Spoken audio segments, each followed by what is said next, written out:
네, 안녕하세요. 네, 어슬렁어슬렁 아프리카 시작하겠습니다. 오늘은 알리오와 모루의 관계를 한번 짚어보고 싶어요. 제가 오늘 라민에게 물어봤습니다. 라민, 알리오하고 모루하고 뭐 관계가 좀 이상한 것 같지 않나? 요즘 왜 계속 모루가 안 보이지? 모루가 뭐 화가 잔뜩 난 거 아니야? 라고 했더니 라민이 그렇대요. 지금 자기도 모루가 굉장히 화난 것처럼 보인다. 그래서 포장에 나타나지도 않고 또 염소고기 먹는 날도 나타나지 않고 이렇다라고 하는 거예요. 라민도 굉장히 눈치가 빠르잖아요. 그래서 자기도 좀 걱정이다 이렇게 얘기를 해요. 사실 일을 이렇게 분담해서 하면 좋은데 사건의 발단은 그래요. 제가 일을 분담을 시켰거든요. 알리우는 포장 관리, 포장에서 일어나는 일, 특히 모짜리에 관한 것을 제가 알리우에게 교육을 시키고 알리우가 했으면 좋겠다라고 하고 모르는 그 나무 쪽에 아주 소질이 많으니까 나무를 심고 육묘하는 일, 나무를 갖고 오는 일, 그리고 포장에 와서 이 제가 없는 동안 동영상을 좀 찍었으면 좋겠다. 그러면서 제가 모르에게 뭐 조금 지난 일이지만 휴대폰도 하나 사주고 동영상을 찍어서 저에게 전송하라고 통신 비용도 주고 했거든요. 그런데 이제 모르가 일 욕심이 많아요. 일 욕심이 많다 보니까 그 알리우에게 제가 맡긴 그 포장 일을 자기가 직접 다 하면서 또 영상도 찍고 이거를 그냥 혼자서 다 한 거죠. 푹 치고 장구치고. 그러니까 알리우가 좀 화가 난 거예요. 사실 그 전에 이제 모르가 보내온 영상에 조금 이상한 점이 많았어요. 과거 영상을 보시면 아시겠지만 알리우가 보이질 않는 거예요. 모르가 찍는 영상에. 그래서 내가 속으로 이게 무슨 일이 있구나라고 이제 감으로 알고 있었는데 직접 알리우가 저한테 전화가 와서 자기의 불만 사항을 자꾸 얘기를 합니다. 모르가 혼자 다 하고 있다. 도대체 나는 내 역할은 뭐냐 여기서. 그래서 제가 두 사람을 따로따로 불러가지고 가정 얘기를 내가 다 들었어요. 제가 듣기만 했거든요. 별다른 멘트는 안 하고 듣기만 했는데 그래서 상당히 오랜 시간 들었어요. 여기 세네갈 사람들은 이 말하는 거 이거 굉장히 좋아하거든요. 정말 어떤 때는 막 밤새도록 말해요. 아따야 마시면서. 한국 사람들은 술 마시면서 얘기하는데 여기는 진짜 아따야 마시면서 밤새도록 얘기하더라고요. 젊은 애들은 뭐 생일 파티 가잖아요. 그러면 정말 아따야 마시면서 밤새도록 얘기해요. 뭐 신기한 문화예요. 그런 거 보면.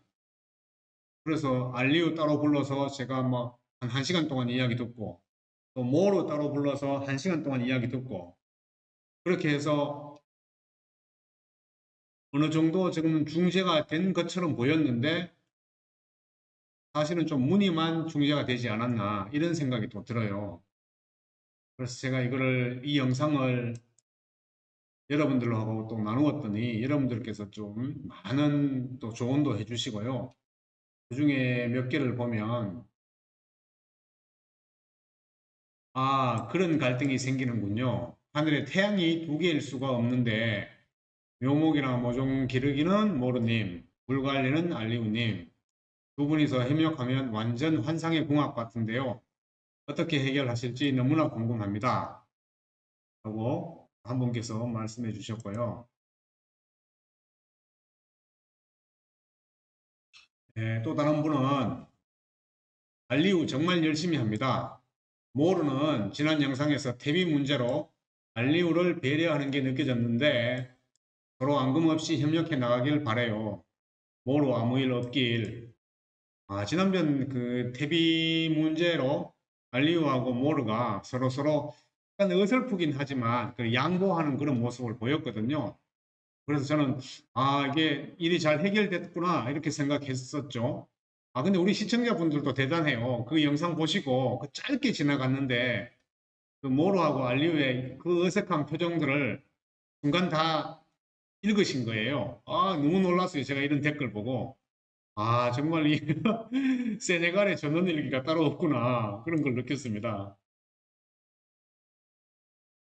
예, 또 한 분께서도 모루 앞에서 알리우에게 테비사라고 돈을 건네실 때 알리우와 모루의 어색한 반응을 보면서 아직 말끔히 감정의 골이 메워진 건 아니구나 라고 느껴지더군요. 유치하다고 치부하실지 모르겠지만 핵심은 누가 박사님의 인정을 받는 거냐 라는 질문에 혼란이 온 것 아닌가 합니다. 아, 이분도 아주 그 테비 사건에 두 사람 간의 미묘한 관계를 바로 캐치해내셨어요. 와, 정말 대단합니다. 대단해요. 깜짝 놀랐습니다. 사실 그 해외 생활을 하면 주민들과의 갈등 문제 이게 의외로 굉장히 심각하게 와닿거든요. 그래서 이걸 어떻게 해결하는 게 좋으냐 굉장히 큰 과제인데요.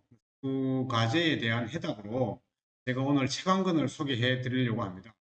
바로 남이와 자파점의 기적이라는 책인데요. 저는 이 책을 너무 감명 깊게 읽었을 뿐만 아니라 이 책에서 어떤 갈등 해결에 대한 해답을 여기서 찾았습니다. 물론 이제 과거에 오래전에 읽었던 책이라 지금 자세한 내용은 잘 기억이 안 나는데요. 제가 느낀 점만 몇 가지 말씀을 드리도록 하겠습니다.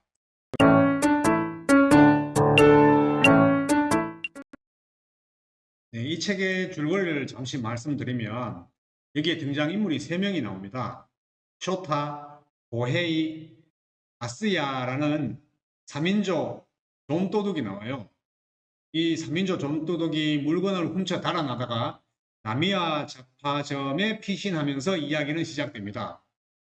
근데 나미야 잡화점이 마침 오늘 하루 동안 과거와 현재가 연결되는 날이 됩니다. 약간 좀 판타지스럽죠. 판타지 소설스러운데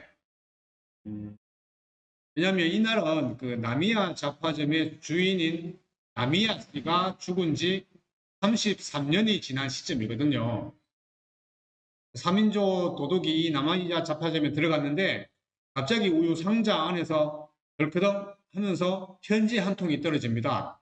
그래서 3인조 도둑은 이 편지를 읽고 답장을 해주면서 스토리가 전개돼요. 계속해서 편지가 오고 또 답장해주면 또 편지가 오고 이게 이제 이 소설의 핵심인데요.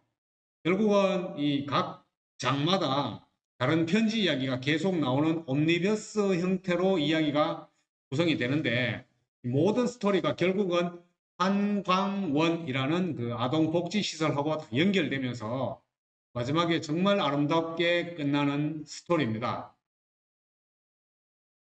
작가는 히가시노 게이고인데요. 이 사람이 굉장히 치밀하게 이 소설을 썼어요. 그리고 이 소설은 한국과 일본에서 영화로 만들어지면서 유명해졌고, 사실은 이게 2012년도에 나왔죠. 근데 지금도 베스트셀러에 이 소설이 들어가고 있어요. 대단한 작품이다라고 말씀을 먼저 드리고 싶습니다. 이 소설의 제목이 나미야 잡화점의 기적이라는 단어가 들어가잖아요. 도대체 뭐가 기적이란 말이야? 저는 이렇게 의문을 품었는데요. 이 소설을 읽으면서 이런 결론을 내었습니다. 이 3명의 좀도둑 자신들은 막 쓸모없는 인간이라고 생각을 했거든요.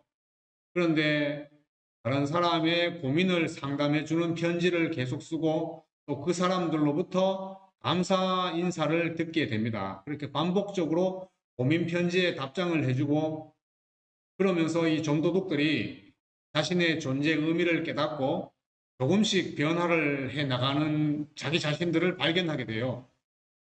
어떻게 보면 편지글을 쓰면서 자신을 스스로를 치유해 나가는 과정이라고 할 수 있겠죠. 이것이 바로 기적이 아닐까? 저는 그렇게 생각을 합니다. 또한 이 책의 스토리가 정말 기적적이에요.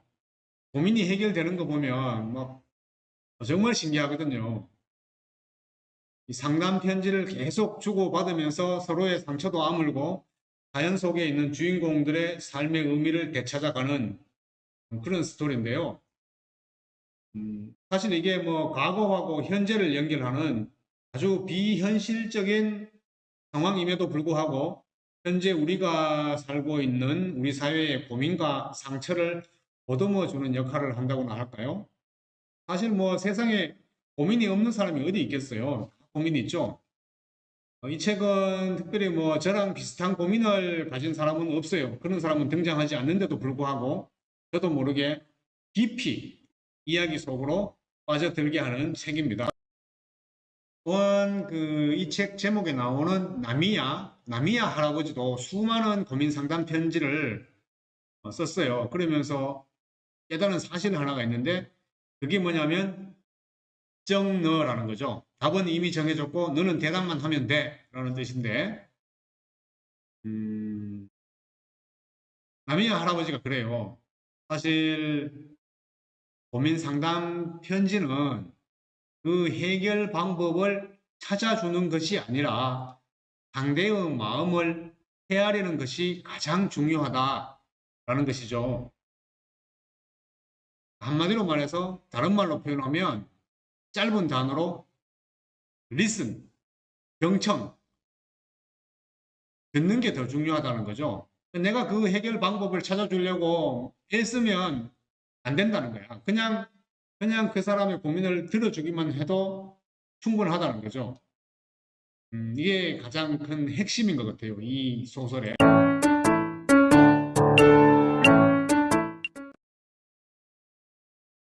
저도 이곳에 내관에 살면서 한 번은 주민들이 막 찾아와요. 자기들끼리 막 이제 분쟁이 붙었는 거야. 싸움이 붙었는 거야.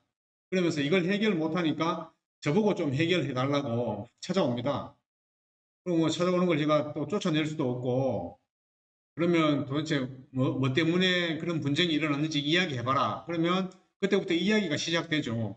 두 사람의 이야기가 시작되는데, 저는 정말 가만히 듣고만 있어요. 아무 얘기도 안 하고. 왜냐하면 내가 중간에서 어떤 얘기를 하면 어떤 해답을 구해주려고 애쓰면 꼭 누구 편을 들게 되는 거예요. 그러면 그 분쟁이 더 큰 소동으로 벌어진다는 거죠. 그래서 저는 정말로 입 한 번 안 띄고 가만히 듣고만 있어요. 그러면 시간이 11시, 12시, 1시까지 막 계속 이야기합니다. 근데, 근데 놀라운 건 한 1시 정도 되잖아요. 그러면 그 분쟁이 저절로 해결돼요. 정말 신기한 경험이죠. 정말 그렇게 되더라고요. 아마 그 사람들이 이렇게 생각했을지도 몰라요. 저는 한국에서 온 사람이고 자기들 세네갈 사람인데 아니 이방인이 와서 자기들이 싸우는 걸 새벽 1시까지 들어준다 이거야. 속으로 얼마나 미안하겠어요. 저도 자야 되는데 피곤한데 그 사람들 이야기를 끝까지 들어주니까 뭐 그 사람들 마음속에서는 야 그냥 그 미스터 아니 이제 들어주기 힘들고 지쳤으니까 우리 그냥 해결한 걸로 하고 집에 돌아가서 각자 자자 이렇게 하고 그냥 돌아가는 것 같아요. 그래서 들어주는 게 정말 중요한 거구나 이런 걸 제가 많이 느끼거든요. 실제로 그 국제개발협력의 어떤 강의 자료 중에 그런 내용이 있어요. 제목이 뭐냐면 Shut up and listen. Shut up. 입 닥치고 listen. 듣기만 해. 이게 중요한 그 연설문이 하나 있거든요. 제가 그 연설문을 오늘 찾지를 못해서 공개를 못 하겠는데 국제개발협력 사업에서 가장 중요한 분쟁 해결의 방법은 Shut up and listen이다. 입 닥치고 듣기만 해라. 이런 내용의 동영상도 있어요. 저도 그걸 한번 굉장히 그 흥미롭게 봤는데요. 제가 이걸 토대로 알리우 얘기도 제가 충분히 듣고 또 모로 얘기도 제가 충분히 들었어요. 어, 어, 정말 듣기만 했는데 떻게 될지 모르겠어요. 이게 듣기만 했는데도 어떻게 해결이 안 되는 거야. 지금 보면 우리 라민도 지금 심각하게 얘기하더라고요. 오늘 아마 모로가 상당히 화가 났다. 그래서 제가 또 내일 또 모로 찾아가서 계속 한번 들어보겠습니다. 어떤 뭐 때문에 화가 났는지, 뭐 때문에 그 우리 필드에 나타나지 않는지 한번 들어보려고 합니다.